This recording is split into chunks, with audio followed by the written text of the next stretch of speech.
नारायणं नमस्कृत्य नरं चैव नरोत्तमं देवीं सरस्वतीं व्यासं ततो जयमुदीरयेत् मोक्षं करोति वाचालं पङ्गुं लङ्घयति गिरिं यत्कृपातमहं वन्दे परमानन्दमाधवं यत्कृपातमहं वन्दे परमानन्दमाधवं।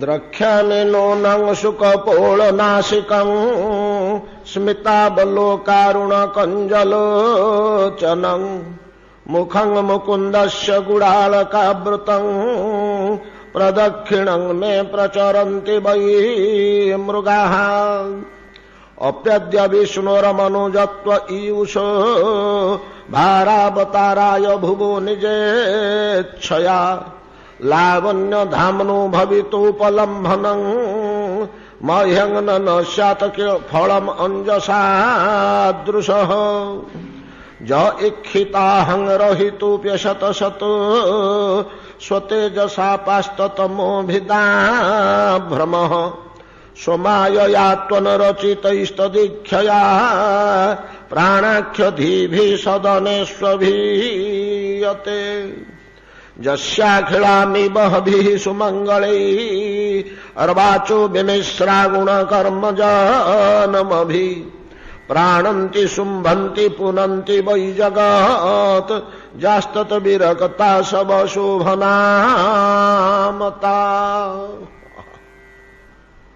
श्रील सुखदेव गोस्वामी पाद कहते महाराज परीक्षित श्रवण करंतु पथमध्ୟରେ अक्रूर गोकुल अभिमुख जेतेबेले यात्रा करुचंदी रामकृष्ण को आनिबा निमंते कंस द्वारा प्रेरित होई निजर अहोभाग्य कल्पना करुचंती एवं जीव निमंते जहा अत्यंत कल्याणप्रद निरंतर हरिस्मरण हरिचिंतन भगवत चिंतन भगवत स्मरण तार अनुसरण करी करी गति कला बेले हरिस्मरणर जे चारि गोटी विभाव भगवानकर रूप स्मरण भगवानकर लीला स्मरण भगवानकर महिमा स्मरण ओ भगवानकर गुण स्मरण पूर्वोक्त चारोटी श्लोक ए चारोटी तथ्य स्मरण पूर्वक मु जहां को आज दर्शन करी नंद मंदिर रे से जो अनंत कोटि ब्रह्मांड नाथ साक्षात परम ब्रह्म परमेश्वर परमात्मा षडेश्वर्यमय भगवत विग्रह लीला करने उद्देश्य मर्त्य अवतीर्ण होती प्रतिपादन करुचंदी मु जहां को दर्शन करने को पाइबी आज से पूर्ण पुरुषोत्तम भगवान को अवतार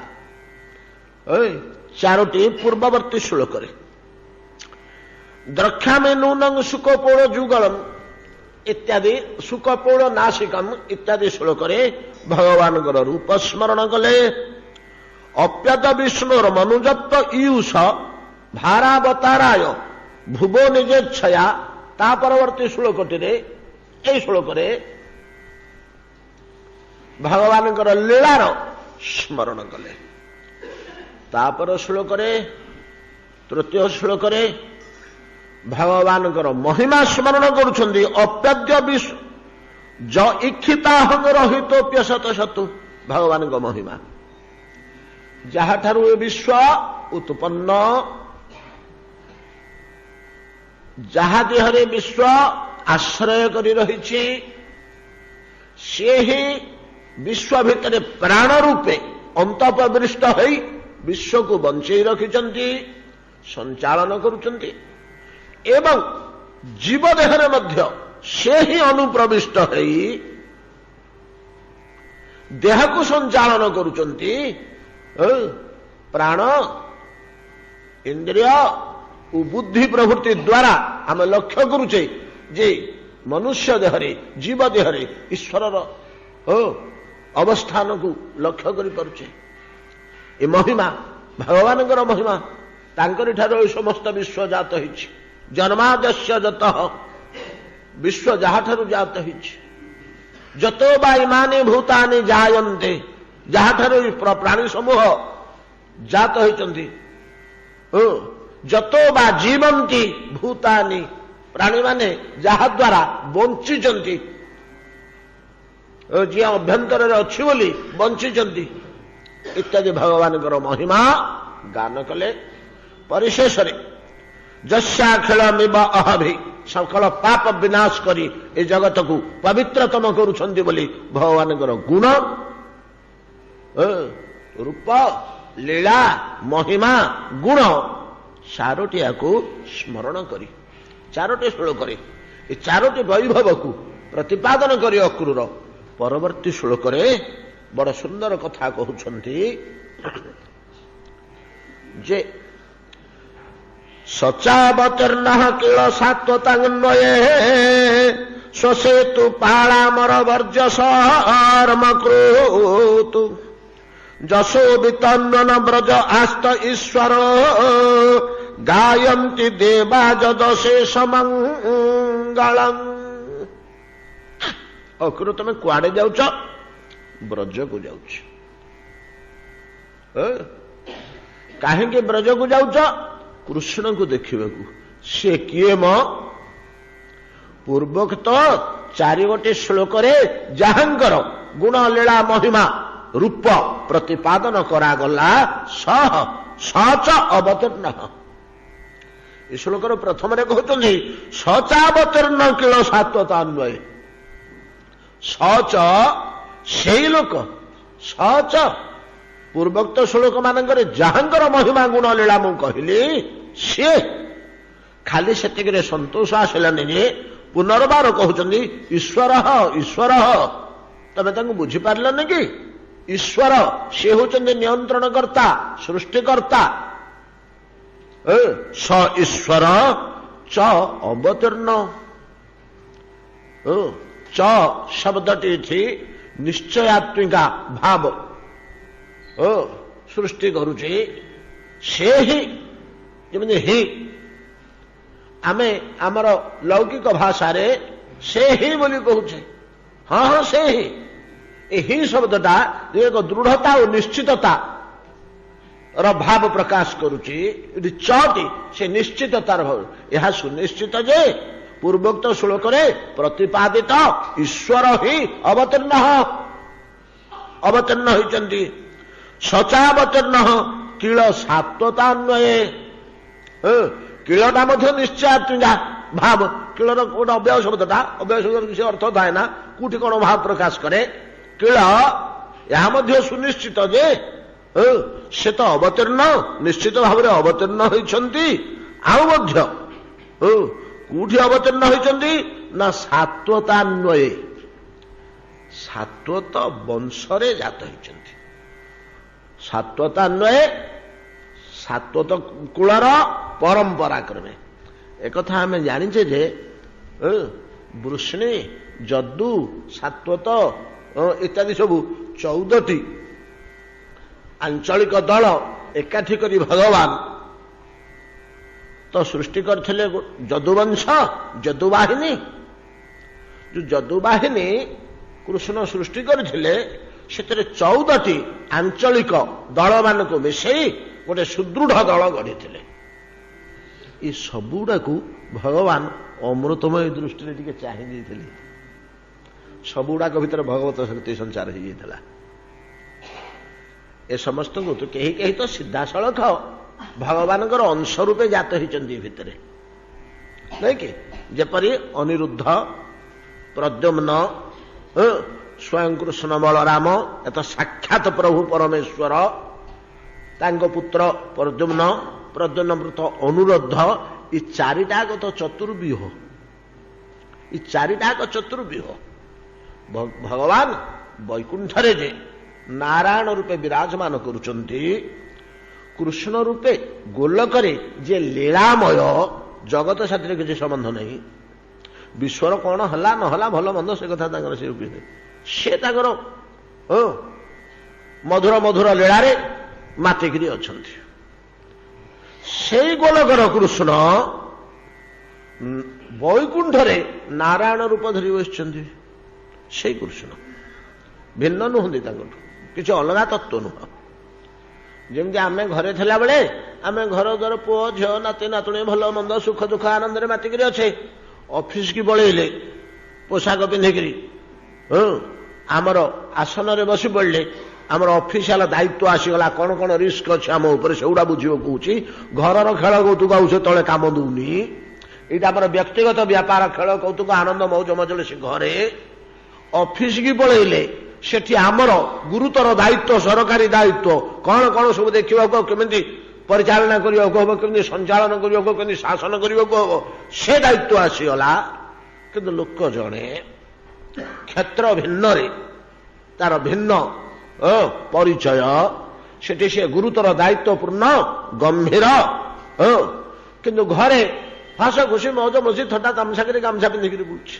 ସେଇଭଳିଆ ଗୋଲକରେ ଭଗବାନ ତାଙ୍କର ନିଜ କ୍ରୀଡ଼ାରେ ମତ୍ତ, ନିଜ ପାର୍ଷଦ ମାନଙ୍କ ସହ ନିଜ ଖେଳ କୌତୁକରେ ସବୁବେଳେ ସେଠି ପରା ତାଙ୍କର କିଶୋର ବୟସ, ନହେଲେ ବାଳୁତ ବୟସ, ନହେଲେ କୈଶୋର ବୟସ। ଏ ତିନିଟା ଅବସ୍ଥା, କୈଶୋର, ପୌଗଣ୍ଡ, ବାଲ୍ୟ, ଏ ତିନିଟା ରୂପରେ ସବୁବେଳେ ଗୋଲକରେ ରହୁଛନ୍ତି। ଏ ତିନିଟା ରୂପରେ ସବୁବେଳେ ଗୋଲକରେ ଅଛନ୍ତି। କୃଷ୍ଣେର ସ୍ୱରୂପ ଆର ଶକ୍ତି ତ୍ରୟ ଜ୍ଞାନ। କୃଷ୍ଣଙ୍କର ସ୍ୱରୂପ ତ୍ରୟ, ଶକ୍ତି ତ୍ରୟ, ତିନୋଟି ସ୍ୱରୂପ। କେତେବେଳେ ବାଳକଟିଏ ଛୋଟିଆ ପିଲାଟିଏ, କେତେବେଳେ 7-8 ବର୍ଷର ତ ଚଗଲିଆ ପିଲାଟିଏ, କେତେବେଳେ ବଡ଼ ମନୋହର 12-13 ବର୍ଷ 14 ବର୍ଷର କିଶୋର କୁମାରଟିଏ, ବଡ଼ ମନୋରମ ମୂର୍ତ୍ତି, ମନମୋହନକାରୀ। ତିନୋଟି ମୂର୍ତ୍ତିରେ ଗୋଲକରେ ବିଳାସ କରନ୍ତି। ଆଉ ତାଙ୍କର ଅନ୍ୟ ରୂପ ନାହିଁ ସେଠି। ଏଗୁଡ଼ା ସବୁ ତାଙ୍କର ଖେଳ କୌତୁକ ଛଡ଼ା ଆଉ କିଛି ନାହିଁ। ସେଇ ଗୋଲକୀୟ ଢାଞ୍ଚାଟା ବ୍ରଜକୁ ଓହ୍ଲେଇ ଆସିଥିଲା ନା। ବ୍ରଜରେ ଯୋଉ 10 ବର୍ଷ ରହିଲେ ସେତେବେଳେ ସେ ଗୋଲକୀୟ ଢାଞ୍ଚାଟା ପ୍ରକାଶ ପାଇଥିଲା। ଏଠି ଯାହା ହେଇଛି ସବୁ ଖେଳ କୌତୁକରେ। ଏଠି ଖେଳ କୌତୁକ ଛଡ଼ା ଆଉ କିଛି ନାହିଁ। ଗୋଚାରଣ ଆଳରେ ଅରଣ୍ୟ ଭିତରେ ସାଙ୍ଗମାନଙ୍କ ସହ ନାନା ପ୍ରକାର କୌତୁକ, ନାନା ପ୍ରକାର ଖେଳା, ନାନା ପ୍ରକାର ଲୀଳା। କୋଉଠି ପାଣିରେ ବୁଡୁଛନ୍ତି, କୋଉଠି ଗଛରେ ଚଢୁଛନ୍ତି, କୋଉଠି ପାହାଡରେ ଉଠୁଛନ୍ତି, ଏମିତିକା କେବଳ ଖେଳ କୌତୁକରେ ସେ 9-10 ବର୍ଷ କଟି ଯାଇଛି। 9 ବର୍ଷ 10 ବର୍ଷ ଆସିଗଲେ ମଥୁରାକୁ। ଆଉ ସେ 10 ବର୍ଷଟି 9 ବର୍ଷଟି ଖେଳ କୌତୁକରେ କଟି ଯାଇଛି। ବଡ଼ ବଡ଼ ଅସୁର ମାନେ ସେଠି ନିପାତ ହୋଇଛନ୍ତି, ବଡ଼ ବଡ଼ ଅଦ୍ଭୁତ କାର୍ଯ୍ୟ ହୋଇଛି, କିନ୍ତୁ ସବୁଗୁଡାକ ଖେଳ ମାଧ୍ୟମରେ କ୍ରୀଡ଼ା। ଏଡେ ଏଡେ ରାକ୍ଷସ ମାନଙ୍କୁ ବିନାଶ କରିବାକୁ ହେଲା, କୋଉଠି ଅସ୍ତ୍ରଶସ୍ତ୍ର ଦରକାର ହେଇନି, କୋଉଠି ହେଲେ ଅସ୍ତ୍ରଶସ୍ତ୍ର ଦରକାର ହେଇନି। ବକାସୁର, ପ୍ରଳମ୍ବାସୁର, ଶକଟାସୁର, ପୂତନା କେତେ ଉଦ୍ଧାର ହୋଇଛନ୍ତି ସବୁ ଖେଳରେ ଖେଳରେ। ଖେଳ ଭିତରେ ହିଁ ସମସ୍ତେ କୌତୁକ ଭିତରେ। କୋଉଠି ଯୁଦ୍ଧ, କି ଲଢେଇ, କି ବାଜା ବାଜିବା, ଖଣ୍ଡା ତଲୁଆର ଧରିବା, କିଛି ହେଇନି। ସବୁ କେବଳ ଆନନ୍ଦରେ ଆନନ୍ଦରେ ଖେଳରେ ଖେଳରେ ସବୁ ନିର୍ବାହ ହେଇଯାଇଛି। କ୍ରୀଡ଼ା ପର ପ୍ରଭୁ ଗୋଲକାଧିପତିଙ୍କର ଯେଉଁ ଢାଞ୍ଚାର ଲୀଳା, ବ୍ରଜର 9ଟି ବର୍ଷ ସେଇ ଢାଞ୍ଚାର ଲୀଳା। ଗୋଲକାଧିପତି ଭଗବାନ ଶ୍ରୀକୃଷ୍ଣ ସେଇ ଯେତେବେଳେ ଦାୟିତ୍ୱବାନ ହେଇ ଅଫିସ କି ପଳେଇ ଆସୁଛନ୍ତି, ବୈକୁଣ୍ଠର ତାଙ୍କ ଅଫିସ ଧରନ୍ତୁ, ଗୋଲକଟି ତାଙ୍କ ଘର। ସେତେବେଳେ ଯେତେବେଳେ ପଳେଇ ଆସୁଛନ୍ତି, କୋଟି କୋଟି କୋଟି କୋଟି ଅନନ୍ତ କୋଟି ବ୍ରହ୍ମାଣ୍ଡର ସେ ହେଉଛନ୍ତି ନିୟନ୍ତ୍ରକ। ଏଇ କାର୍ଯ୍ୟଟା କୃଷ୍ଣ ଗୋଲକରେ କରୁନାହାନ୍ତି। ତାଙ୍କ ପାଖକୁ ସମ୍ବାଦ କି ଲେଟର ଯାଉନି, ଘରକୁ ଯିବ କିଛି ସରକାରୀ ଚିଠିଟା, ଅଫିସକି ଆସିବ ନା, ଆଉ ତାର ସେ ଫାଇଲ ଭିତରେ ରହିବ। ଆଉ କିନ୍ତୁ ନାରାୟଣ ଗୋଟିଏ ବୈକୁଣ୍ଠର ଅଧୀଶ୍ୱର, ଏଠି ଟିକେ ସନ୍ଦେହାତ୍ମକ ହେଲେ ମଧ୍ୟ ସ୍ପଷ୍ଟ ପ୍ରମାଣ ଯଦିଓ ମିଳୁନି, ଆମେ ପାଇନେ ପର୍ଯ୍ୟନ୍ତ ଆମର କେତେ ଜ୍ଞାନ। ବୈକୁଣ୍ଠ କୁଆଡ଼େ ଅନନ୍ତ, ଗୋଟିଏ ବୈକୁଣ୍ଠ ନାହିଁ। ବୈକୁଣ୍ଠ ଅନନ୍ତ, ପ୍ରତି ଅନନ୍ତରେ ପ୍ରତି ବୈକୁଣ୍ଠରେ ଏକ ଏକ ନାରାୟଣ ମୂର୍ତ୍ତି ବିଦ୍ୟମାନ। ସବୁଗୁଡାକ ସମାନ ଶକ୍ତିଶାଳୀ, ସବୁ କେହି କିଛି କମ୍ ନୁହନ୍ତି। କୃଷ୍ଣ ଯାହା ଇଚ୍ଛା ଅନନ୍ତ। ଗୋଟେ ଲୋକ ବସିକିରି 10ଟା ଦର୍ପଣରେ ତାର ପ୍ରତିବିମ୍ବ ପକେଇଲା ଭଳିଆ 10ଟା ମୂର୍ତ୍ତି ତାର ଥୁଆ ହେଇଛି। ଗୋଟେ ଲୋକ ବସିଛି 10ଟା ଦର୍ପଣ ତା ଆଗରେ ବଡ ବଡ ଠିଆ କରିଦେଲେ 10ଟା ପ୍ରତିବିମ୍ବ ତାର ଉଠୁଛି। ସେଭଳିଆ ଗୋଲକାଧିପତି କୃଷ୍ଣଙ୍କର ଦ୍ୱିତୀୟ ବିଗ୍ରହ, ବୈଭବ ବିଗ୍ରହ, ଭଗବତ୍ତା ବିଗ୍ରହ। ସେଟା ତ ଭଗବତ୍ତା କିଛି ନାହିଁ, ସେଟା ଖେଳ କୌତୁକ ଶିଶୁ ଭଳିଆ, ମଣିଷ ଶିଶୁ ଭଳିଆ ଲୀଳା ଗୋଲକରେ। କିନ୍ତୁ ଭଗବତ୍ତାଟା ଅଛି, ପୌରୁଷ ଅଛି ବୈକୁଣ୍ଠରେ। ବୈକୁଣ୍ଠରେ ନାରାୟଣ ରୂପେ ବିଦ୍ୟମାନ। ଏ ଯୋଉ ନାରାୟଣ ଇଏ ଚତୁର୍ଭୁଜ, କିନ୍ତୁ କୃଷ୍ଣ ଦ୍ୱିଭୁଜ। ୟାଙ୍କ ହାତରେ ଶଙ୍ଖ ଚକ୍ର ଗଦା ପଦ୍ମ 4ଟା ଆମେ ଦେଖିବାକୁ ପାଇଲୁ। ଏ ଚତୁର୍ଭୁଜ ହେଲେ ରାଜକୀୟ ମୂର୍ତ୍ତି, କିରୀଟ, କୁଣ୍ଡଳ, ଅଦ୍ଭୁତ, ଅପରିକଳ୍ପନୀୟ, ମନୋହର ମୂର୍ତ୍ତି। ଭଗବାନ ବିଷ୍ଣୁ ବୋଲି ଆମେ ତାଙ୍କୁ କହୁଛେ। ତାଙ୍କର ମୌଳିକ ନାଁଟା, ଜାତକ ନାଁଟା ହଉଛି ବାସୁଦେବ। ବାସୁଦେବ, ନାରାୟଣ, ବାସୁଦେବ, ବିଷ୍ଣୁ। ଆଉ ତ ଅନେକ ନାମ ଅଛି। ଏ 3ଟି ନାମରେ ସେ ଅତି ମାତ୍ରାରେ ପରିଚିତ। ତାଙ୍କୁ ବିଷ୍ଣୁ ବୋଲି ମଧ୍ୟ କୁହାଯାଏ। ମୂଳ ବିଷ୍ଣୁ। ତାଙ୍କର 4ଟି ବ୍ୟୁହ ସେଠି ରହିଛି ବୋଲି କୁହାଯାଉଛି। ଆଉ 4ଟି ପ୍ରାଧାନ୍ୟ ରହିଛି, ତାକୁ ବୁଝିବାକୁ ଟିକେ କଷ୍ଟ। ଯାହା ଶ୍ରୀମଦ ଭାଗବତରେ 2 ଜାଗାରେ ଶ୍ଲୋକଟି ରହିଛି, 2 ସ୍ଥାନରେ ଅଛି। ନମସ୍ତେ ବାସୁଦେବାୟ ନମଃ ଶଙ୍କର୍ଷଣାୟ ଚ ପ୍ରଦ୍ୟୁମ୍ନାୟ ନିରୁଦ୍ଧାୟ ଚତୁର୍ବ୍ୟୁହେ ନମୋ ନମଃ। ବାସୁଦେବ, ଶଙ୍କର୍ଷଣ, ପ୍ରଦ୍ୟୁମ୍ନ, ଅନିରୁଦ୍ଧ, ଏ 4ଟି ବ୍ୟୁହ। ଏ ବ୍ୟୁହ ବୈକୁଣ୍ଠରେ, ଏ 4 ମୂର୍ତ୍ତି। ଗୋଲକରେ ନାହିଁ, ଗୋଲକରେ ଗୋଟିଏ କୃଷ୍ଣ। ଯେତେବେଳେ ଭଗବାନ କୃଷ୍ଣ ବ୍ରଜରୁ ମଥୁରାକୁ ପଳେଇ ଆସୁଛନ୍ତି, ଏ ଅକ୍ରୁର ଯାଇଛନ୍ତି ନାଇଁ ଜାଣିବାକୁ, ନେଇକିରି ପଳେଇ ଆସିବେ। ମଥୁରାରେ ଯେତେ ଦିନ ଲୀଳା କରୁଛନ୍ତି ସେତେକି ଦିନ ବୈକୁଣ୍ଠର ନାରାୟଣତ୍ୱ ଭାବଟା ଏଠି ଲୀଳାୟିତ ହେଇଛି।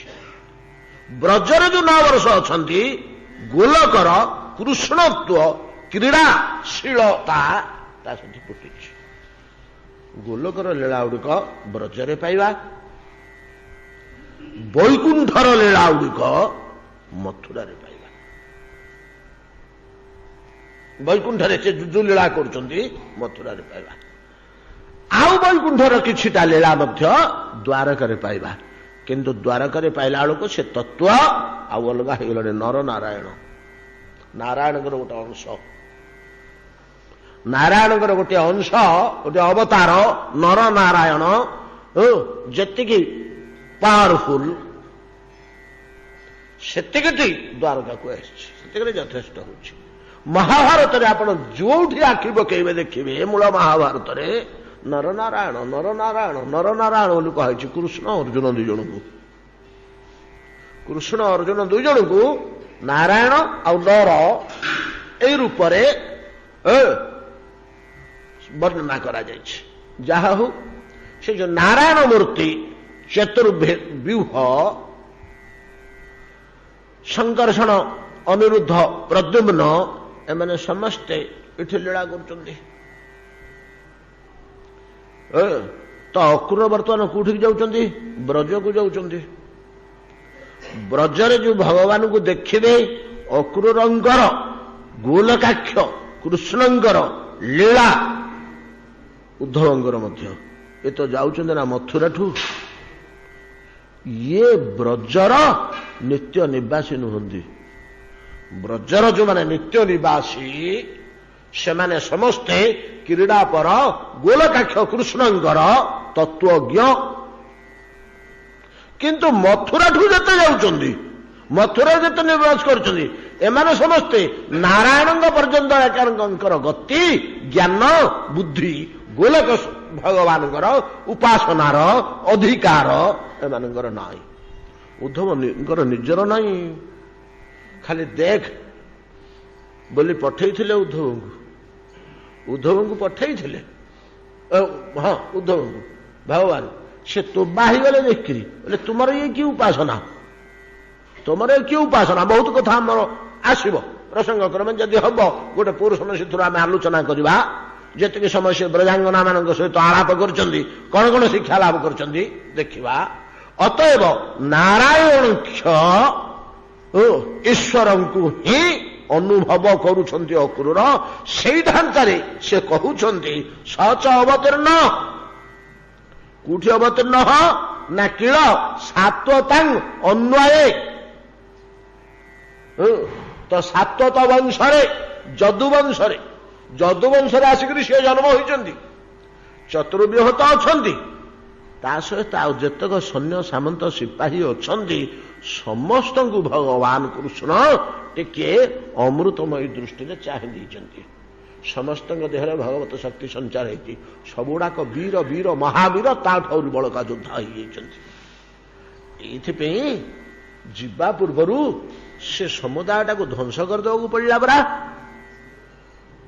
ମୁଁ ଯୋଉ ଶକ୍ତି ସଞ୍ଚାର କରିଦେଇଛି ସେ ଶକ୍ତି କି ମତେ ନେଇଯିବାକୁ ହବ।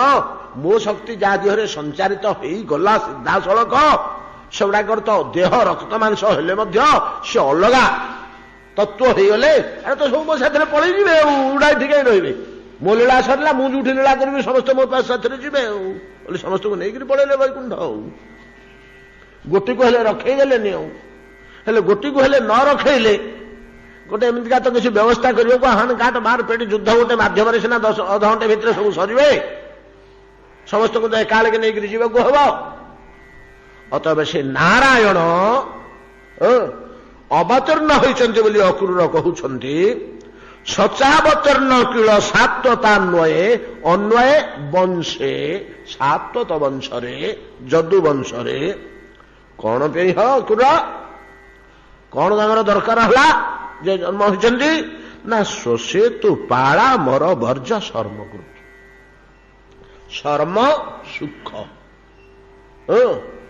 ସ୍ୱ ସେତୁ ପାଳ ଅମର ବର୍ଜ ସମୂହ ଶର୍ମକୃତ।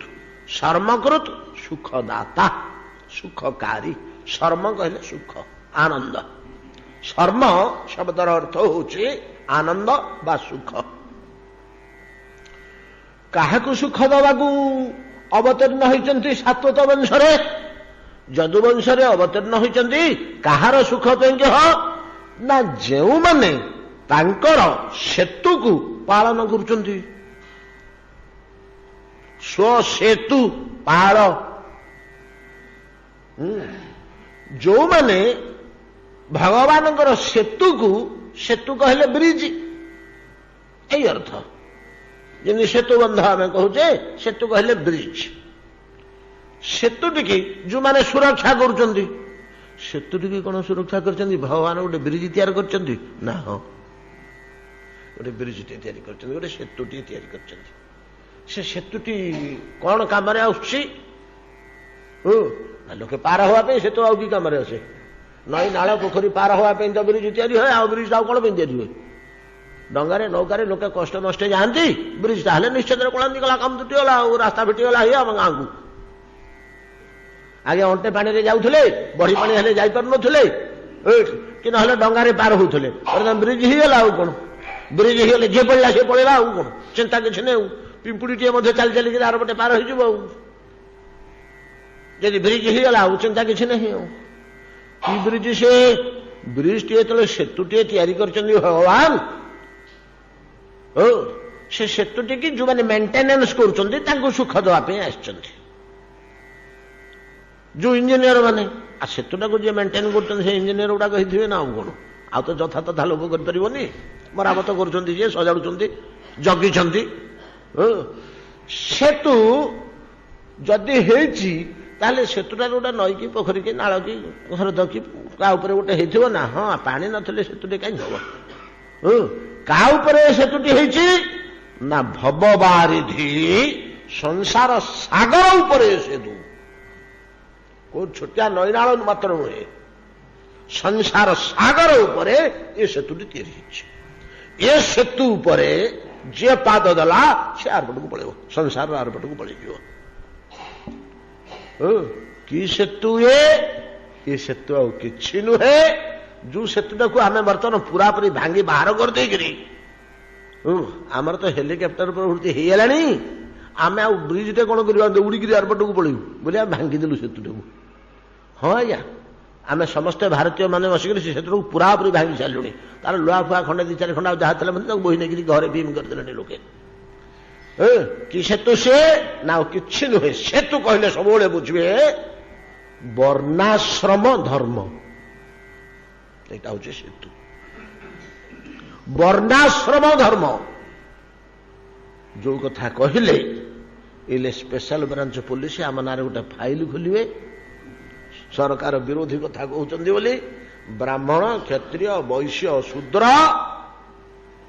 एवं ब्रह्मचारी गृहस्थ बानप्रस्थी जति ये हला आश्रम ये हला वर्ण ब्राह्मण क्षत्रिय वैश्य शूद्र ये हला वर्ण ये आमर ये सरकार नहीं जे केतेबेले कम्युनिस्ट सरकार पूरा भारत गादी बसंती ये सेतु को केते हल पारे ना आम से सेतु को व्यवहार करूँ ये भांगा जिनिस नुह ये भांगा जिनिस नुह ब्राह्मण क्षत्रिय वैश्य शूद्र भगवान गीतार स्पष्ट कहले चातुर्वर्ण मया सृष्टम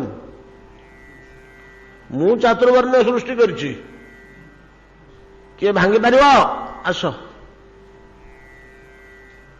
कहीं भांगी पारना आज्ञा ना बदल दौरान बोले आम आउ सेतु बोली कहबुनी ब्रिज बोली कहबू हाँ कह किंतु सेटा वर्तमान पूरा पूरी भांग तोड़ी कर आम फोपाड़ी देलुनी बोली भाबी आम जो नुआ ना देदेलु से चारोटी से हिसाब कर थोलु तो केते थर आम आलोचना करछे विषय फॉरवर्ड बैकवर्ड नहीं कि तफसिल आ गोटे आदिवासी चार्टा तो करछे कौन से ढांचा आ फॉरवर्ड बैकवर्ड बोलिक आम बड़ा कदर्ज नाटे देकरी आगुआ पछुआ बोले गोटे हिन कि ब्राह्मण क्षत्रिय शब्द दुईटा भितर किए आगुआ किए पछुआ एमती भावबोध होउची फास्ट सेकेंड कहले फॉरवर्ड बैकवर्ड कहले अरे दले आगे पड़े दले पछरे पड़े जापारना एमती भावटे सृष्टि होउची ब्राह्मण आ क्षत्रिय कहले सेमती भाव सृष्टि होउची दुटा वार्ड तो कौन से भावबोध तार नहीं एटा कहूँ वर्ण श्रीमद भगवत गीतारे एकादश स्कंदरे सकल शास्त्र उत्तम रूपे वर्णना होइछि वर्णर कर्म धर्म कार कौन एवं स्पष्ट भाव में कहीदेले स्वधर्मे निधन श्रेय परधर्म भयावह स्वधर्मे निधन श्रेय परधर्म भयावह केतेबेले हेले परधर्मटा आम पे उपकारी हबनी बरं परधर्मटा शंकर जातीय बुद्धि सृष्टि करिवो शंकर जातीय बुद्धि सृष्टि करिवो तेबे आ गोटे कथा मध्य आम एठी मन रखिबो कहब ब्राह्मण घरे जो पिलाटा जन्म हो पिला सेटा जे ब्राह्मण नहीं सेमती नुह सेमती मध्य नुह भगवान स्पष्ट कहते गुण कर्म विभाग गुण कर्म विभाग ब्राह्मण घरे जन्म हुई चंडाल रूपे मध्य हिसाब कराई चंडाल गृह जन्म हुई ब्राह्मण रूपे मध्य हिसाब कराई आम शास्त्र मान पाइबा बहुत से भाया अजामिल ब्राह्मण गृह जन्म होता कान्य कुब्जे द्विज काश्चित दासीपति अजामिल द्विज काश्चित ब्राह्मण घर जन्म होता वाल्मीकि साक्षात प्राचेतस मुनि पुओ जो रत्नाकर दस्यु हो जाते प्राचेतस मुनि पुओ ब्राह्मण टे रत्नाकर दस्यु होते तेणु एम ब्राह्मण रूप ग्रहण कराला बरम आमर जाबाल शूद्र जोनि जन्म हो निकृष्ट स्थान जन्म हो ब्राह्मण रूपे नुह खाली ऋषि रूपे गृहीत होती बड़ धरण ऋषि रूपे दशरथ राजा राजसभार जड़े से ऋषि दशरथ जो 10-5 जन ऋषि रखी राजसभा बसी वशिष्ठ जाबाणी वामदेव कश्यप सुमंत्र घेनी 7 जन ऋषि दशरथ राजा रखी राजसभा से उच्च स्थान दे मर्यादा दे वशिष्ठ प्रभृति भितर जाबाड़ी जड़े थे से होती जाबाड़ी जाबाड़ पुओ सी बाप होती जाबाड़ विश्वामित्र क्षत्रिय कूल जन्म होते गाधी राजांगर पुओ गाधी राजांगर पुओ विश्वामित्र से शुद्ध ब्राह्मण रे परिणत होते समाज स्वीकार करथिला शेष अवश्य संघर्ष करने को पड़ा से तले शुद्ध हो गले जते दिन पर्यंत पाखे दोष थिला ब्राह्मणत्व आसी पार नाला जो से साधना कर शुद्ध हो गले निर्मल ब्राह्मण रे ब्रह्मर्षि परिगणित हले आ राजर्षि रही ब्रह्मर्षि हेले ये समस्त विचार कले देखा जाए भगवान जो गीतार कहले चातुर्वर्णटा मु सृष्टि करछि गुण कर्म विभाग सह गुण आउ कर्म जो जोड़े कथा कहले गोटे सहजात जन्म हवा पूर्व आम भितर अच्छी आउ गोटे आमको से भाया कर्म कर जन्म हला बेलू क्या भितर कौन गुण अच्छी पूर्व संस्कार अनुसार गुणटा तो बाहर पूरे हेनी हाँ सहजात मातृगर्भर आसी आम देहरे जन्म सह आम साथी अच्छी क्षुधा तृषा आमको ये प्राक्टिस करने को होनी चलवाटा आम प्राक्टिस कलु लंग जंप हाई जंप सब प्राक्टिस कलु पहरवा पानी आम अभ्यास कलु कि भोकटा आम अभ्यास कलु कि भोकटा आम साथी अच्छी से भाया सहजात गुणटा रोचे गुण अनुसार कर्म कर बोली कहुच तो भितर जो गुण अच्छी सी कर्मटी जदि करू ताले तू पारिगलु आ कौन जहाँ भितर तो कला प्रति चित्र आंकवा प्रति आग्रह अच्छी सी जो आर्ट कॉलेज रे पाठ पढ़ला से आर्ट कॉलेज रे पाठ पढ़ला तार आर्टटा सुंदर होता भितर अच्छी जहाँ भितर संगीत शक्ति रही गुण हिसाब से संगीत कॉलेज रे पढ़ला आगे जीव खूब आगे जीव उच्च कोटिर भाव में कहीं गुणटा भितर अच्छी बाहर से कर्मटा कला ये दुईटा को जोड़िया कहते बोले उत्तम समाज उत्तम मनीष सृष्टि हो पार एवं समस्त सफल हे भितर जो गुण थिला बाहर से कर्मर सुजोग पाईगला से बाहर तार नृत्य रे गुण रही भितर भल नाच पारिया लोक ताको आम नहीं पहुंचेले मिलिटरी भर्ती कले सी कौन कर भल नाचवा लोक याद को तार स्पृहा ताकू आम कह तू बंदूक धरिकी दुस्साहस सहकार शत्रु सम्मुखीन हो से पारबनी गोलमाल हो गुण सहित कर्म मिशा दरकार तो गुण आउ कर्म अनुसारे मु जाति सृष्टि करिछि भगवान कहउछन्ति इठी गोटे हूँ कौन आमे परवर्ती काल में कौन गोटे मुंडे पूरे दीचे जे जो घरे जे जन्म है सेटा संपूर्ण ग्रहण करी होनी जदियो संपूर्ण ग्रहण करी होनी संपूर्ण मध्य छाड़ी होनी वर्णाश्रम धर्मर जदियो संपूर्ण ग्रहण करी होनी संपूर्ण छाड़ी होनी कहीं छाड़ी होनी ना बीज गुण बोली गोटे अच्छी बीजर प्रभाव गोटे अच्छी कलरा मंजीटा आम पुतिगिरी ता मूल खाली हांडी हांडी गुड़ जदि भर्ती करवा ता देहर जो कलराटा फल से मोटे मिठा लगे बेसी पिता हम क्या सार पाइला बहुत गुड़ पोच कर तले देचु खत कर गुड़ को मिठा हम बीज गुणर गोटे प्रभाव रोचे तेणु किछिटा बीज गुण आ गोटे मौलिक कथा जब आम आलोचना करवा आम गोटा सहजरे बोधगम्य हो वर्णाश्रम धर्मर वैशिष्ट्य उपरे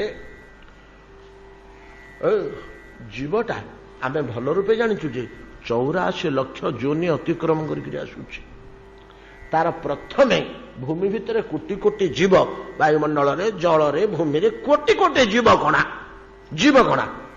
सेन्स ईश्वरांश बोली आम कहे भर्ती होकर जोड़ा अनंत संख्यक नहीं कि बालाकर शतभागस्य शतस्य सहस्रस्य च जीव सूक्ष्म स्वरूप संख्यातीत ही चित कण धूलिकणा जलकणा ଯେମିତି ସୂର୍ଯ୍ୟ କିରଣ ରଶ୍ମି କଣା ଅନେକ ଥର ଆମେ ଆଲୋଚନା କରିଛେ ଏଗୁଡାକ ଦୀର୍ଘ ଦିନ ହୋଇଗଲାଣି। ତ ସମୁଦ୍ରଟା କଣ ଛୋଟ ଛୋଟ ଛୋଟ ଛୋଟ ଛୋଟ କୁହୁଡି ଯୋଉ ଆମେ ଦେଖୁଛେ ଜଳକଣା, ସେମିତି ଜଳକଣ ଗୁଡାକର ସମଷ୍ଟି ତ ଆଉ କଣ, ସାନ୍ଧି ହେଇକିରି ସେଗୁଡା ରହିଛି ବୋଲି ଜଳ ଆଉ କଣ। ଧୂଳିକଣା ଗୁଡାକ ସାନ୍ଧି ହେଇକି ରହିଲେ ପଥର ଖଣ୍ଡେ ଆଉ କଣ, କି ଇଟାଟେ ଆଉ କି ମାଟି ମେଞ୍ଚାଟେ ଆଉ ମାଟି ଡାଳାଟେ ଆଉ ଧୂଳିକଣା ଗୁଡାକ ଆଉ।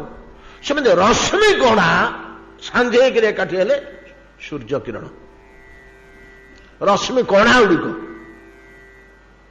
ଅତି ଛୋଟ ଛୋଟ ଛୋଟ ଛୋଟ ରଶ୍ମି କଣା। ତାଠୁ ଆହୁରି ଛୋଟ ଚିତ୍ କଣା ବା ଚେତନାର କଣା ବା ଜୀବ କଣା, ଆହୁରି ଛୋଟ। ଆମେ କେତେଥର ଆଲୋଚନା କରୁ, ସେଟା କେଡୁଟେ ନା ବାଳାଗ୍ର ଶତଭାଗସ୍ୟ ଶତସ୍ୟ ସହସ୍ରସ୍ୟ ଆଲୋଚନା କରିଛେ ପୂର୍ବରୁ, ନାଇଁ କି? ଏଣିକି ଛୋଟ, ଏଣିକି ଛୋଟ। ପୁଣି 87 ଅଧ୍ୟାୟରେ ବେଦସ୍ତୁତି, ପ୍ରସିଦ୍ଧ ବେଦସ୍ତୁତିରେ ଗୋଟେ ପ୍ରମାଣ ମିଳୁଛି ବିଶ୍ୱରେ ବା ବ୍ରହ୍ମାଣ୍ଡରେ ବା ସବୁଠି ସବୁଠୁ ବଡ ପଦାର୍ଥ ବ୍ରହ୍ମ, ସବୁଠୁ ଛୋଟ ପଦାର୍ଥ ଜୀବ। ଏ ଜୀବ କଣାଟା ୟାଠୁ ଛୋଟ ଆଉ ସମ୍ଭବ ନୁହଁ। ସବୁଠୁ ବଡ ପଦାର୍ଥ ହେଲା ବ୍ରହ୍ମ, ତାଠୁ ଆଉ ବଡ କିଛି ସମ୍ଭବ ନୁହେଁ। ଛୋଟ ଭିତରେ ସବୁଠୁ ଛୋଟ ପଦାର୍ଥ ହେଲା ଜୀବ, ମାନେ ତାଠୁ ଆଉ ଛୋଟ ସମ୍ଭବ ନୁହେଁ। ସେଇଥିରୁ କଣାଟିଏ ପ୍ରଥମେ ନେଳି ଟିକେ, ଶିଉଳି ଟିକେ, ଅତି ଛୋଟିଆ ଆଖିକି ନ ଦୋଷ ଭଳିଆ କୀଟଟେ, ଜୀବାଣୁଟେ, ରୋଗର ଗୋଟେ ଜୀବାଣୁ ସେ ଜାତ ହୁଏ। ଧୀରେ ଧୀରେ ଧୀରେ ଧୀରେ ଧୀରେ ଧୀରେ ତାର ବିବର୍ତ୍ତନ ହେଇ ହେଇ ହେଇ ହେଇ ଅତି ଛୋଟ ଛୋଟ ଛୋଟ ଛୋଟ କୀଟରେ ପରିଣତ ହୁଏ। ଏ କୀଟରେ ପରିଣତ ହେବା ପୂର୍ବରୁ ଗୋଟେ ପୋର୍ସନ ସାଡେ ବୃକ୍ଷଲତା ଆଡେ ପଡେ, ସେ ନେଳି ଶିଉଳିରୁ ଗଛ ଆଡେ ପଡେ। ସେଗୁଡା ଡେଭେଲପ ହେଇ 20 ଲକ୍ଷ ଜନ୍ମ ବୃକ୍ଷଲତା। ଇଆଡେ ଜୀବ ଜଗତକୁ ଯୋଉଗୁଡାକ ଆସିଲେ ଜୀବ ରୂପରେ, ଇଏ ବଢି ବଢି ବଢି ବଢି ବଢି ନାନା ପ୍ରକାରର ବିବର୍ତ୍ତନ ହେଇ ଆମେ ଆଉ ଡାରୱିନ ଥିଓରିଠି ଆଲୋଚନା କରିବା ଦରକାର ନାହିଁ। ପ୍ରାୟ ଆମେ ସମସ୍ତେ ଫଳେ ପୁଷ୍ପ ସମସ୍ତେ ଜାଣିଛେ ଏସବୁ ପଶୁ, ପଶୁ ପରେ ମର୍କଟ, 4 ଲକ୍ଷଞ୍ଚ ବାନରା, 4 ଲକ୍ଷ ଜନ୍ମ ମାଙ୍କଡ ରୂପେ। ନାନା ପ୍ରକାରର ମାଙ୍କଡ ଅଛନ୍ତି, ମଣିଷର ସମଜାତୀୟ ମାଙ୍କଡ ମାନେ ଅଛନ୍ତି ସବୁ, ଯୋଉମାନଙ୍କରେ ରଖା ହଉଛି ଗରିଲା, ସିମ୍ପାଞ୍ଜି, ଓରାଙ୍ଗୁଟାଙ୍ଗ ଏମିତି ସବୁ ଅଛି। ଇ ମାଙ୍କଡ ମାନଙ୍କ ଅପେକ୍ଷା ସେ ବହୁତ ଡେଭଲପଡ, ମଣିଷର ପାଖାପାଖି, ଠିକ ମଣିଷ ଭଳିଆ ତାଙ୍କର କାର୍ଯ୍ୟକଳାପ। ତାପରେ ମନୁଷ୍ୟତା ଯେତେବେଳେ ପ୍ରାପ୍ତ ହୁଏ, ଏଇଟାକୁ କେହି କିଛି ଖରାପ ଭାବିବେନି। ଏ ବିବର୍ତ୍ତନ ପ୍ରକ୍ରିୟା, ଏଥିରେ ଭାବିବା ପରା କଣ ଅଛି? ସମସ୍ତେ ଏଇ ଗୋଟିଏ ବାଟରେ ଯାଇଛେ, ସମସ୍ତେ ଗୋଟିଏ ବାଟରେ ଯାଇଛେ। ପ୍ରଥମେ ଶୂଦ୍ର ଯୋନିରେ ଜନ୍ମ ହେବେ, ଶୂଦ୍ର ଶରୀରରେ କିଛି କାଳ ନିର୍ବାହ କରି ନିଷ୍ଠାପର ସ୍ୱଧର୍ମ ସାଧନ କଲେ ତାପରେ ଜନ୍ମ ହେବେ ବୈଶ୍ୟ। ବୈଶ୍ୟରେ ସ୍ୱଧର୍ମ ଠିକ ପାଳନ କଲେ ତାପରେ ଜନ୍ମ ହେବେ କ୍ଷତ୍ରିୟ। ସେଠି ଠିକ ପାର ହେଲେ ତାପରେ ଜନ୍ମ ହେବେ ବ୍ରାହ୍ମଣ। ସେଠି ଠିକ କରିଦେଲେ ବ୍ରହ୍ମତ୍ୱ ଲାଭ କରି ଏ ସଂସାରରୁ ଉଦ୍ଧାର ହେଇଯିବେ, ମୁକ୍ତି ହେଇଯିବେ। ଏଇଟା ହଉଛି ପଥ, ବାଟ। ଯେମିତି ପଶୁ ପକ୍ଷୀ ପ୍ରଭୃତି ଜନ୍ମ ଆମେ ବିତେଇ ଆସିଲେ, କିନ୍ତୁ ବୈଶ୍ୟ, ଶୂଦ୍ର ବୈଶ୍ୟ, କ୍ଷତ୍ରିୟ ବ୍ରାହ୍ମଣ ବେଳକୁ ବେଳ ବେଳକୁ ବେଳ ବେଳକୁ ବେଳ ଉଚ୍ଚ କୋଟିର ଜନ୍ମ ନେଇ ନେଇ ବ୍ରାହ୍ମଣ ଯୋଉ କହିଲେ ଭଗବାନ ଗୁଣ କର୍ମ ବିଭାଗ ସହ ମନୁଷ୍ୟତର ବାକି ସବୁ ଜୀବ ଗୁଡାକ ତା ପୂର୍ବରୁ ଯିଏ ଥିଲେ ଏମାନେ ସବୁ ତମ ଗୁଣାମିଷ୍ଟ ଥିଲେ। ତେଣୁ ତାଙ୍କ ଭିତରେ ଜ୍ଞାନ ପ୍ରକାଶ ପାଉନଥିଲା। ତମ ଗୁଣାମିଷ୍ଟ। ସେ ତମ ଗୁଣାମିଷ୍ଟରୁ ମଧ୍ୟ କିଏ ସେ ଗାଢ ତମ, କିଏ ସେ ପତଳା ତମ ଗୁଣ, କିଏ ସେ ସାମାନ୍ୟ ତମ, ତାମିଶ୍ର, ଅନ୍ଧ ତାମିଶ୍ର, ଏମିତି ସବୁ ଶବ୍ଦ ଅଛି ଉପନିଷଦ ମାନଙ୍କରେ, ନାଇଁ କି? ଅନ୍ଧେନ ତମସାବୃତା, କଣ ସେ ମନ୍ତ୍ରଟା ମୁଁ ଭୁଲି ଯାଉଛି, ମନେ ପଡିବ। ଅନ୍ଧେନ ତମସାବୃତା ଅସୂର୍ଯ୍ୟ ପଶ୍ୟନ୍ତି ଦିଶା। ସେ ଦେଶଟା ଅସୂର୍ଯ୍ୟ ପଂଶା, ସେଠି ଜ୍ଞାନ ଲୋକ ନାହିଁ। ଜ୍ଞାନ ଲୋକ ନାହିଁ। ଅସୂର୍ଯ୍ୟ ପଶ୍ୟନ୍ତି ଦିଶା, ଅନ୍ଧୀନ ତମସାବୃତା ସେଟା ଅନ୍ଧତାମିଶ୍ର ଏମିତି ତାମିଶ୍ର ଅନ୍ଧତାମିଶ୍ର ଗାଢ଼ତାମିଶ୍ର ବହୁତ ଅବସ୍ଥା ଅଛି। ଏଟା ସବୁ ତମ ଅବସ୍ଥା। ତମ ଅବସ୍ଥା ତମ ଅବସ୍ଥାଟା ସାଥିରେ ଯେତେବେଳେ ରଜଗୁଣ ମିଶିଲା ସାତ୍ୱିକ ମିଶିନି ସେତେବେଳେ ଶୂଦ୍ରତ୍ୱ ଆସି ପହଞ୍ଚିଲା। ମନୁଷ୍ୟ ଦେହ ପ୍ରାପ୍ତ ହେଲା ଶୂଦ୍ରତ୍ୱ ଆସି ପହଞ୍ଚିଲା। ତମ ଟିକେ କମିଲା ଅଳପ ଟିକେ ସତ୍ୱ ମିଶିଲେ ବୈଶ୍ୱତ୍ୱ ଆସି ପହଞ୍ଚିଲା। ଶୂଦ୍ର ଶରୀରଠି ସତ୍ୱଟା ମୋଟେ ଆସିନି ବୋଲି କୁହାଯାଉଛି। ଯେତେବେଳେ ବୈଶ୍ୟ ଶରୀର ପ୍ରାପ୍ତ ହେଲା ଜୀବ ସେତେବେଳେ ସାତ୍ୱିକ ଗୁଣ ଟିକିଏ ନାଙ୍ଗୁ ତା ପାଖରେ ମିଶିଲା। ତମ ଟିକେ ପତଳା ହେଲା ସାତ୍ୱିକ ଗୁଣ ଟିକେ ମିଶିଲା। ଯେତେବେଳେ କ୍ଷତ୍ରିୟ ଅବସ୍ଥାକୁ ଗଲା ସେତେବେଳେ ପ୍ରାୟ ତମଟା ପ୍ରକାରେ କଟି ଯାଇଛି। ଦୃଢ଼ ରଜଗୁଣ ଅଛି ଆଉ ଭଲ ପରିମାଣରେ ଟିକେ ସାତ୍ୱିକ ଗୁଣ ହେଇଛି।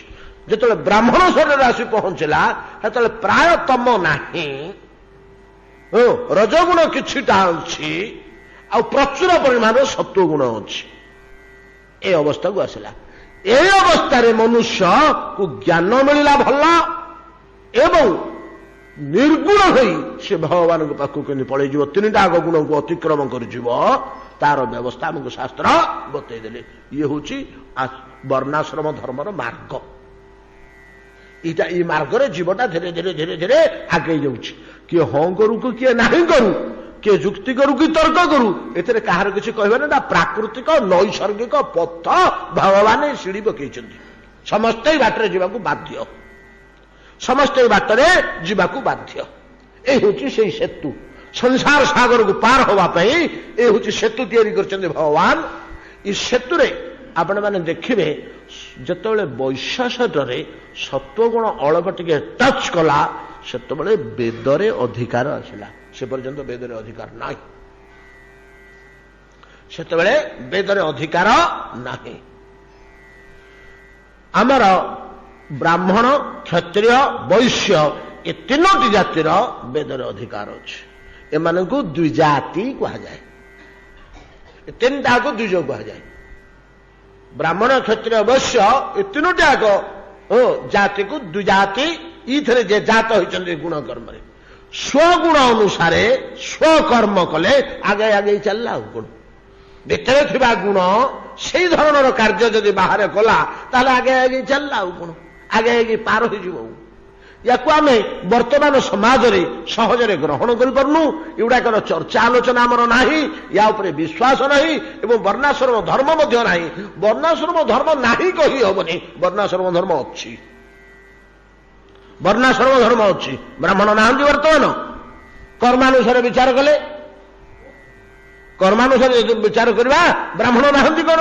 ଯେଉଁମାନେ ପାଠ ପଢ଼ାଉଛନ୍ତି, ଯେଉଁମାନେ ବିଚାରପତି ଅଛନ୍ତି, ଯେଉଁମାନେ ବୈଜ୍ଞାନିକ ଅଛନ୍ତି, ଯେଉଁମାନେ ରିସର୍ଚ୍ଚ କରୁଛନ୍ତି, ଯେଉଁମାନେ ଶାସ୍ତ୍ରାଲୋଚନା କରୁଛନ୍ତି, ଯେଉଁମାନେ ଅଧ୍ୟାପନା କରୁଛନ୍ତି, ସେମାନେ ସମସ୍ତେ ବ୍ରାହ୍ମଣ। ଯେ ଶାସନ କରୁଛନ୍ତି ଦେଶକୁ, ରାଜ୍ୟ ରକ୍ଷା କରୁଛନ୍ତି, ମାନେ ସମସ୍ତେ କ୍ଷତ୍ରିୟ।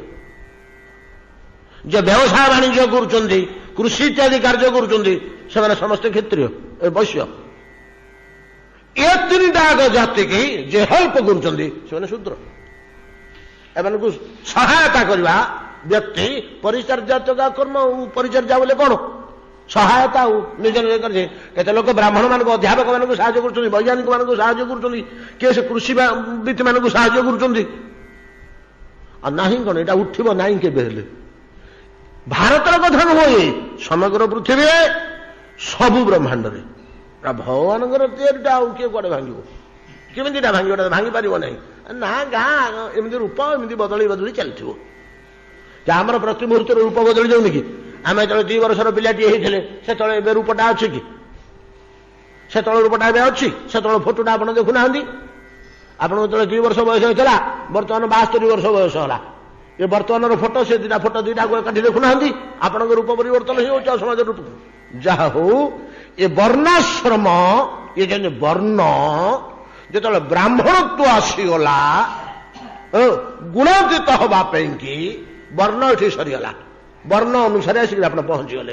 ବର୍ତ୍ତମାନ ଆଶ୍ରମକୁ ସ୍ପର୍ଶ କରିବେ। ଆଶ୍ରମକୁ ସୁପ୍ରିୟ ପ୍ରଥମେ ବ୍ରହ୍ମଚର୍ଯ୍ୟ ପାଳନ କରିବେ, ବେଦ ପାଠ କରିବେ। ବ୍ରହ୍ମଚାର୍ଯ୍ୟ ଗୋଟେ ଯୋଡ଼ିଏ କାର୍ଯ୍ୟ। ବ୍ରହ୍ମଚର୍ଯ୍ୟ ସହକାରେ ବେଦାଧ୍ୟୟନ କରିବ, ଉପନିଷଦ ବ୍ରହ୍ମ ବିଚାର କରିବ, ଆଲୋଚନା ଚର୍ଚ୍ଚା କରିବ, ଗୁରୁ ସେବା କରିବ, ଏଇଥିରେ ସମୟ ବିତେଇବ। ଏଇଥିରେ ସମୟ ବିତେଇଲେ ବ୍ରହ୍ମଚର୍ଯ୍ୟ ଆଶ୍ରମ ହେଲା। ବ୍ରହ୍ମଚର୍ଯ୍ୟ ଆଶ୍ରମରୁ ଆଉ ଟିକେ ଅତିକ୍ରମ କରି ଗୃହସ୍ଥାଶ୍ରମକୁ ଆସିବ। ଗୃହସ୍ଥାଶ୍ରମର ବଡ଼ କଡ଼ା ନିୟମ। ଚାରିଟା ଆଶ୍ରମରୁ ଗୃହସ୍ଥାଶ୍ରମଟା ହେଉଛି ବଡ଼ କଷ୍ଟ। ଅନ୍ୟ ଚାରିଟା ଆଶ୍ରମ ସହଜ, ସେଥିରେ ଏତେ ଚିନ୍ତା ନାହିଁ, ଏତେ ଝାମଲା ନାହିଁ, ଏତେ ମୁଣ୍ଡ ବ୍ୟଥା ନାହିଁ। ଗୃହସ୍ଥାଶ୍ରମଟା ନାକେ ଦମ କରିଦେବ। ପ୍ରତି ପଦେ ପଦେ ଅପରାଧର ଭୟ ଅଛି, ଦୋଷର ଭୟ ଅଛି। ଆଉ ସେଟା କଣ ପ୍ରତ୍ୟବାୟ ଅଛି। ଦେଖ ପ୍ରତ୍ୟବାୟ ବୋଲି ଗୋଟେ ଅଛି ଦୋଷ। ଗୃହସ୍ଥାଶ୍ରମଟା ବଡ଼ କଠିନ। ଅନ୍ୟ ଚାରିଟା ଆଶ୍ରମକୁ ସିଏ ପୋଷିବ। ଏମାନେ ଅନ୍ୟମାନେ କିଏ ରୋଜଗାର କରିବେନି, ଖାଲି ଖାଇବେ। ବ୍ରହ୍ମଚାରୀ ମାନେ କିଛି ରୋଜଗାର କରିବାକୁ ମନା ହେଇଛି। ସନ୍ନ୍ୟାସୀ ମାନଙ୍କର ରୋଜଗାର କିଛି ନାହିଁ। ସେ କହିବେ ଗୃହସ୍ଥ ମାନେ ଆଣିକରି କୁଡ଼ା ଆମ ପାଖରେ, ଆମେ ଖାଇବୁ, ଆରାମରେ ଶୋଇବୁ। ବାନପ୍ରସ୍ଥୀ ମାନଙ୍କର ଅବସ୍ଥା ସେୟା। କାହାର ହେଲେ ବ୍ୟାଙ୍କ ବାଲାନ୍ସ ବନ୍ନା,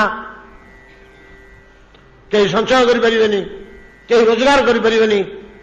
ଗୃହସ୍ଥାଶ୍ରମ ଆମେ ତିନିଟାକୁ ଯୋଗେଇବୁ। ଇଏ ହଉଛି ବର୍ତ୍ତମାନ କଣ ଅଛି ସେ ଅଲଗା। ଏଇ ହଉଛି ତାର ଢାଞ୍ଚା।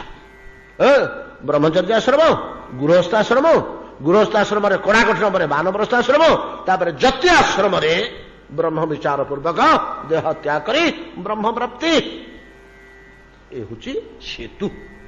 କେମିତି ଜୀବଟା ସଂସାର ଭିତରକୁ ଯେ ଖସି ଆସିଛି, ଭଗବାନଙ୍କୁ ଯୋଉ ଛିଟିକି ପଡିଛି, କେମିତି ସେ ଆଉ ଥରେ ଭଗବାନଙ୍କ ପାଖରେ ପହଞ୍ଚିବ, ତା ପାଇଁ ଗୋଟେ ସେତୁ ତିଆରି କରିଛନ୍ତି ଭଗବାନ।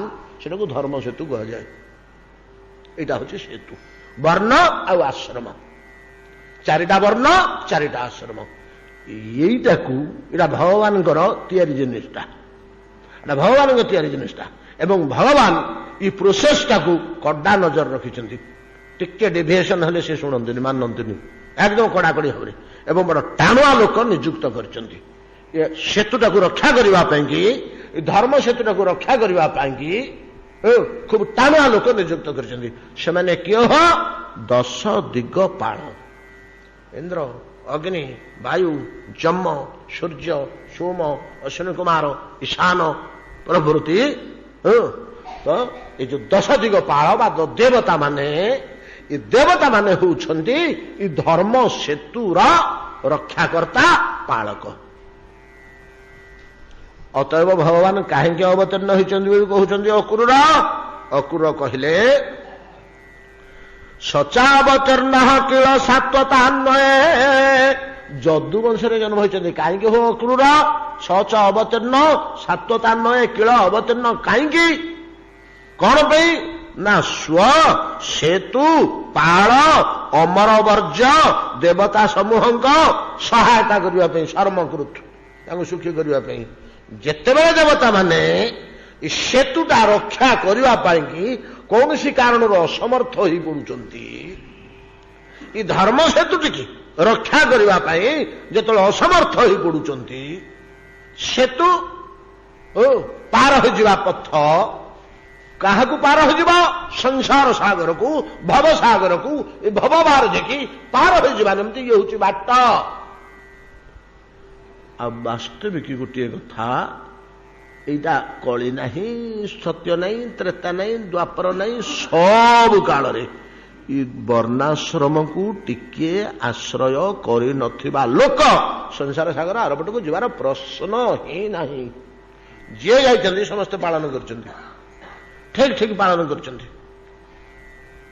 ପାଳନ କରିବା ଭିତରେ ଟିକେ ଦୋଷ ମିଶି ଯାଇପାରେ। ଆରମ୍ଭରୁ ଗୋଟେ ଲୋକ ଯେ ମୋଟେ ଜଣେ ପରୀକ୍ଷା ଦେବାକୁ ବସିଲା କି ନହେଲେ ପାଠ ପଢୁଛି, ତାର ଗୋଟେ ହେଲେ ଅଙ୍କ ଭୁଲ ହବନି, 10ଟା ଅଙ୍କ ଠିକ ହେଇଯିବ, ସେମିତି କିଛି ନାହିଁ। 7ଟା 8ଟା 5ଟା 6ଟା କାହାର କେତେଟା ଠିକ ହବ, 3ଟା 4ଟା ମଧ୍ୟ ଭୁଲ ହେଇଯିବ। କିଛି ଭୁଲ ଥାଇପାରେ, କିନ୍ତୁ କିଛି ମାତ୍ରାରେ ଧର୍ମ ସେତୁକୁ ପାଳନ କରିଥିବା ଲୋକ ହିଁ ଧର୍ମ ସେତୁ ସେ କେତେବେଳେ ପାଳନ କରିବ? ଅବଶ୍ୟ ଧର୍ମ ସେତୁ ବୋଲି ଆମେ କହିଲେ ଯେ ଏ ଧର୍ମ ସେତୁରେ ଚଢିଲା, ୟାର ଆରପଟେ ଓହ୍ଲେଇଲା ବେଳକୁ ବହୁତ ଗୁଡେ ସ୍ତର ଅଛି।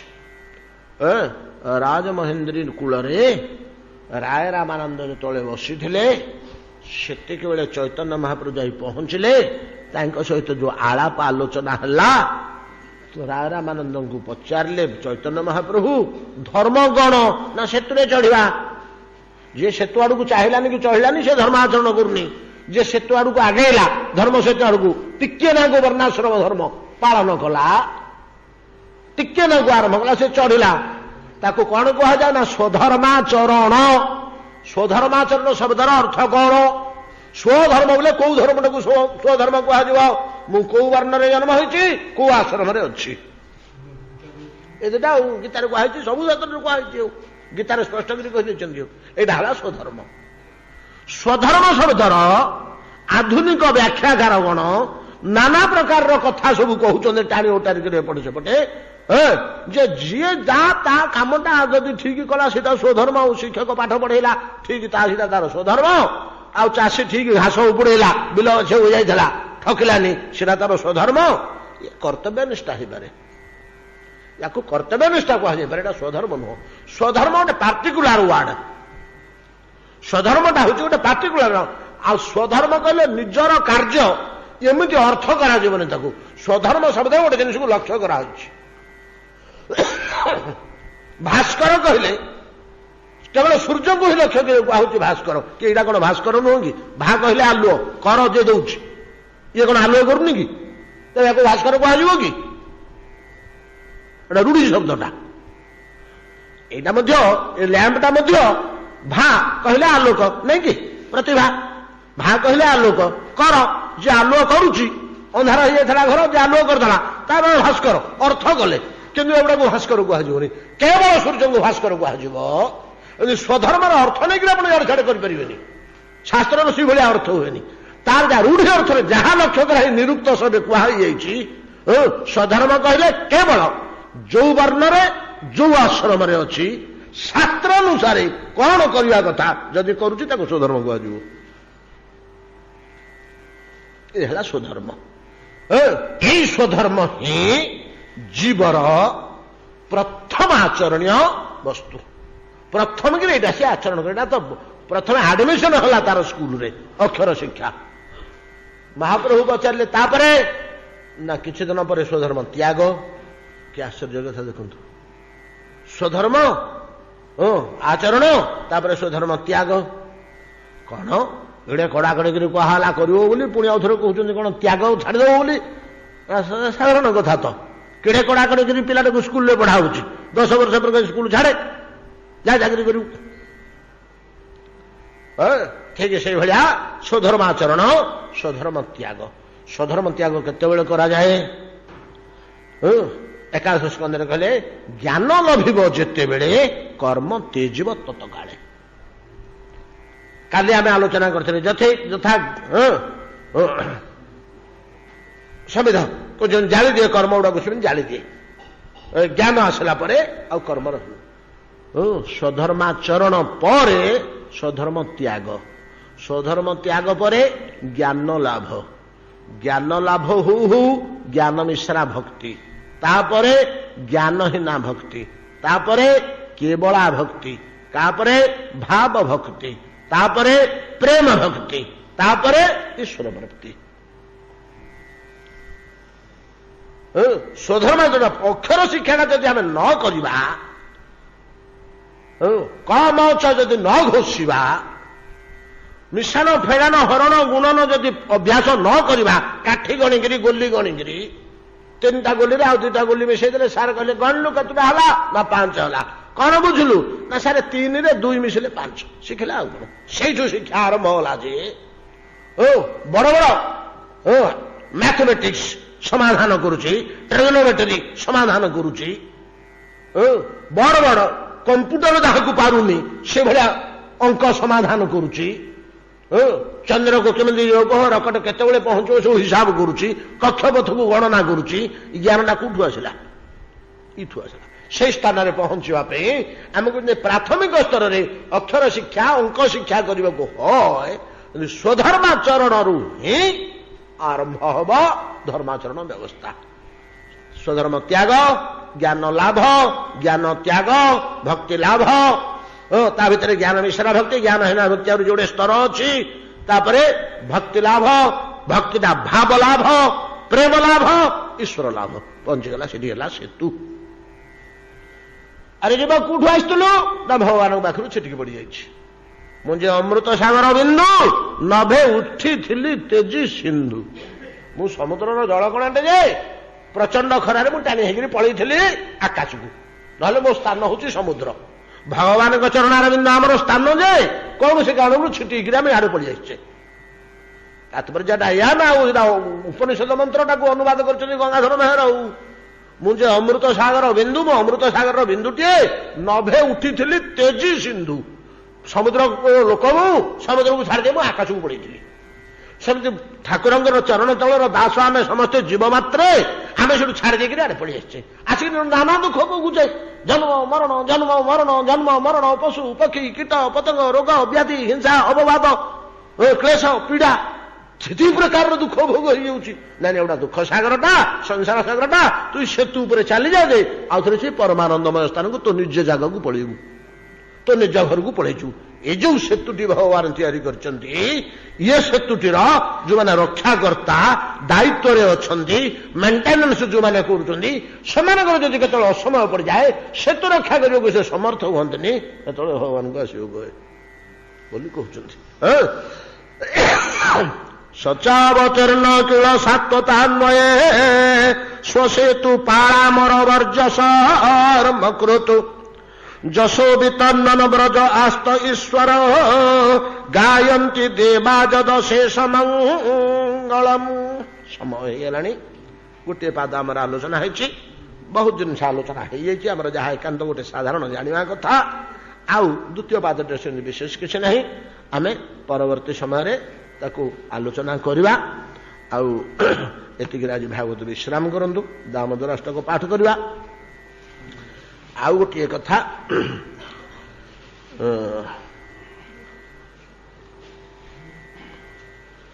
ଆସନ୍ତାକାଲି ଟିକେ ପାଠ ବନ୍ଦ କରିବାକୁ ପଡୁଛି। ଅବଶ୍ୟ ଏପର୍ଯ୍ୟନ୍ତ ଯଦିଓ ନିଶ୍ଚିତ ନ ହେଇଛି, ବିଶ୍ୱ ହିନ୍ଦୁ ପରିଷଦର ଗୋଟେ ଜରୁରୀ କାମରେ